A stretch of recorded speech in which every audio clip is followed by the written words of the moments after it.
The purpose of my study is to see if there is a difference in the brain structure of longhorn beetles depending on whether they use pheromones or if they don't use pheromones. First, I collect the specimens from the field, and then I bring them back to the lab, I identify them, and then I dissect their brains from their head capsules, and then I image them using a confocal microscope. The research in my lab focuses on how insects smell things, so it's olfactory biology.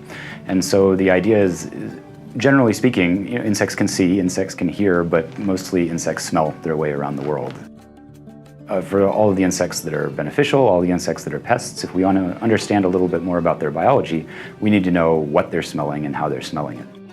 We try to bring a lot of undergraduate and graduate students into the program. Doua in particular is working on a really fascinating part of this biology, because when we think about smell, we often think about behavior, but not where that behavior is coming from. And so Doua is looking at the brain, which is what's generating the response to these different odors.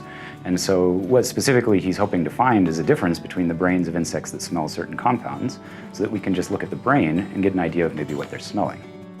I use a confocal microscope to examine the antennal lobes, and that's where I can see the differences in the structure. One of the best things about being a professor is being able to pass on your knowledge. I mean, you do it in the classroom when you're teaching, but when you get to that one-on-one relationship with a student, you really get to pass on more specialized things and more complicated things that you get to in the classroom. And it's very rewarding to have graduate students and be able to train them and teach them and show them what you're passionate about and watch that passion take root in them also.